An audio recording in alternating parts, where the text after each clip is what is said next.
Fourth same, ये आज आप लोगों के पूरी सिलेबस का लास्ट यूनिट का लास्ट टॉपिक है, मेन फीचर ऑफ कॉन्स्टिट्यूशन।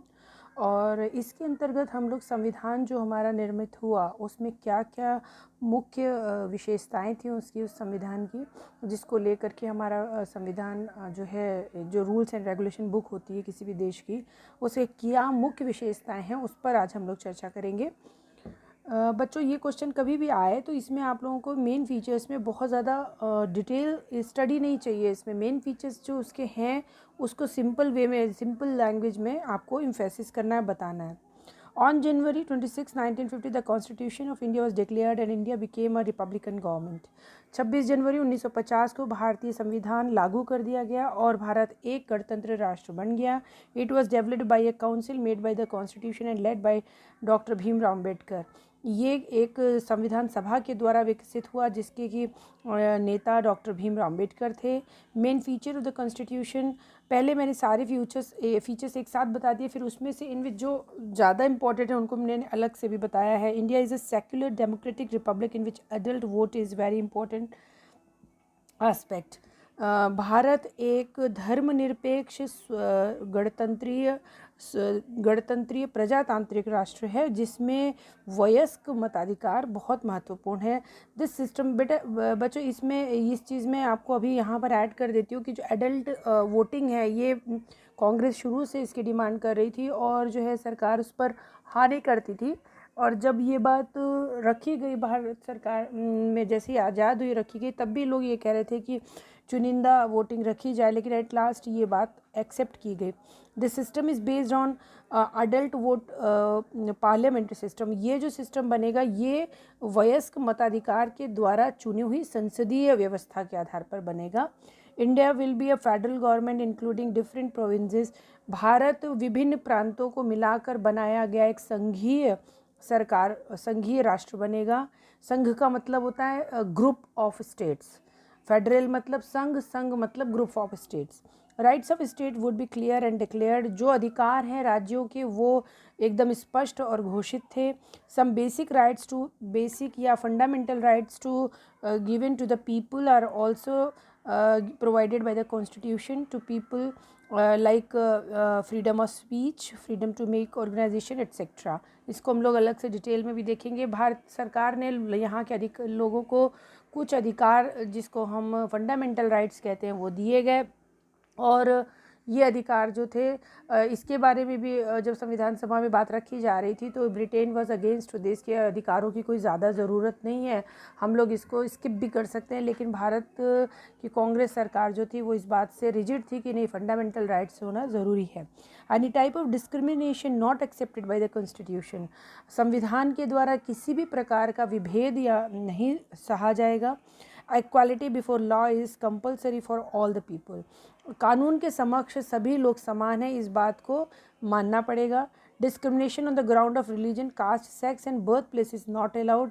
किसी भी व्यक्ति का धर्म, जाति, उसके लिंग एवं उसके जन्म स्थान के आधार पर कोई भी विभेद नहीं किया जाएगा। Untouchability would be removed and this type of behaviour is prohibited.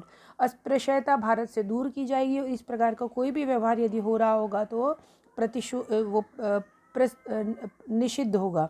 Directive principles are also given for by the institution, by the constitution and they have in making the law. Directive principle, जिसे नीति निर्देशक तत्व कहते हैं, वो भी भारतीय संविधान के द्वारा दिया गया, जो कि कानून के निर्माण में बहुत सहायक हुआ।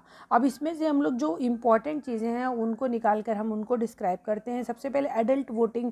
Congress was demanding for the adult voting which should be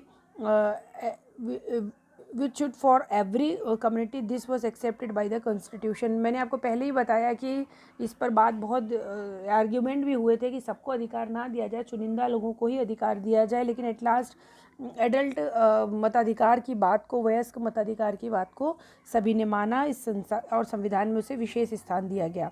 then the problem of constitution is very problem नहीं है, प्रीएम्बलम, प्रस्तावना जो भूमिका कही जाती है, वो संविधान की जो थी वो बहुत ज़्यादा विशिष्ट मानी जाती है सभी देशों के बीच में। भारत की जो प्रीएम्बलम है बहुत विशिष्ट है। Basic of preamble was social and economic justice to the Indian people. सबसे बड़ी बात जो है कि आर्थिक सामाजिक न्याय for Indian people, it's very important thing about this preamble. जो पूरे जो लाइनें हैं प्रीएम्बलम की, उसके आधार पर ये सबसे प्रमुख बात निकल के आती है। फिर फंडामेंटल राइट्स और डायरेक्टिव प्रिंसिपल्स। सबसे पहले हम लोग फंडामेंटल राइट्स में आते हैं। This is the soul of the constitution. Fundamental rights belong to the citizen right, political right, economical and social rights. तो ये जो फंडामेंटल राइट्स हैं वो एक तरीके से देखा जाए किसी प्रजा के व्यक्तिगत अधिकार हैं, राजनीतिक अधिकार हैं, आर्थिक आधार है और सामाजिक अधिकार है। तो ये जो बेसिक फंडामेंटल राइट्स हैं were not accepted by the Britishers, but Indians were always sure about this basic rights. Britishers, मैंने आपको पहले भी बताया, वो इस बात के लिए तैयार नहीं थे कि इसको दिया जाए, बट कांग्रेस और बाकी के जो सदस्य थे संविधान सभा के, वो इस बात के लिए रिजिड थे। And what are the rights? They are 6 in numbers.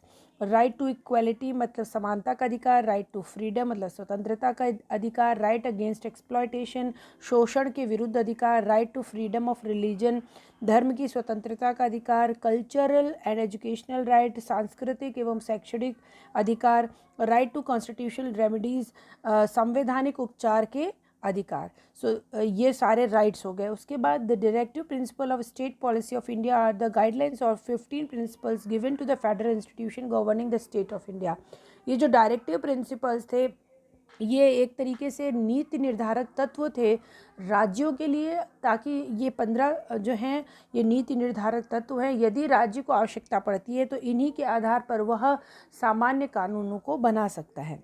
फिर आता है secular state. Constitution declare that India is a sovereign socialist secular republic country. Constitution ने इस बात की घोषणा करी है कि भारत एक संप्रभु समाजवादी धर्मनिरपेक्ष गणतांत्रिक राज्य है।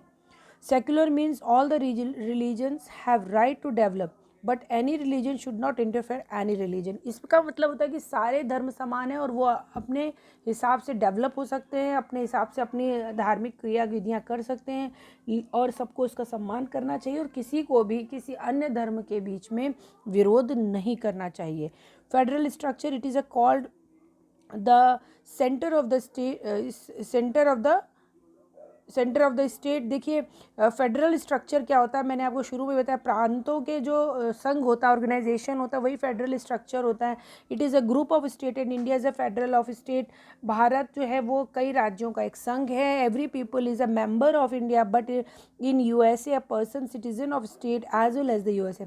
जैसे कि यहाँ पर हर व्यक्ति जो है वो भारत की सिटीजनशिप है, उसके पास नागरिकता है, लेकिन यूएसए में राज्य की नागरिकता अलग होती है और केंद्र की देश की नागरिकता अलग होती है। सो इंडिया में इस तरीके का नहीं है। वो ग्रुप तो है, विभिन्न प्रांत तो हैं, लेकिन संघ बन करके यूनाइट होकर के वो एक राष्ट्र का निर्माण करते हैं। 3 types of subjects are made. One is centre list, state list and concurrent list. 3 तरीके विषय बांट दिए गए, एक राज्य सूची है, एक केंद्र सूची है और सबसे अंतिम समवर्ती सूची है, जो कि दोनों प्रकार के विषयों को रखती है, दोनों के परिक्षेत्र में आने वाले विषयों को रखती है। In which the subjects were common for the state and centre. राज्य और केंद्र दोनों के लिए जो सामान्य होते हैं उनको रखा जाता है।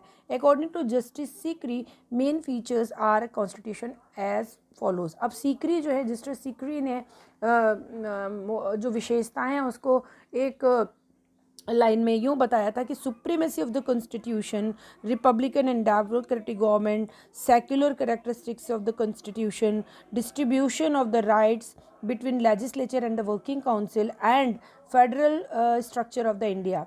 भारतीय संविधान की सर्वोच्चता, क्या क्या विशेषताएं हैं उसमें सुनिए। भारतीय संविधान की सर्वोच्चता, गणतांत्रिक एवं प्रजातांत्रिक सरकार, धर्मनिरपेक्ष संवैधानिक चरित्र मतलब संविधान का धर्मनिरपेक्ष स्वरूप, ये इस तरीके से लिखिए। और जो अधिकार हैं व्यवस्थापिका और कार्यपालिका के बीच में वो भी क्लियर है। और अंत में फेडरल स्ट्रक्चर है, ये एक प्रकार का संघीय जो है संरचना है भारत की। So these are the main features of the constitution. ये भारतीय संविधान के प्रमुख गुण हैं जिनके आधार पर आप अपने प्रश्न का निर्माण कर लीजिए बच्चों। And this is over from my side. मैंने अपना सिलेबस तैयार कर दिया है, आप अपना लेक्चर रेडी करिए और if you get any type of problem then call me or WhatsApp me. Okay, thank you.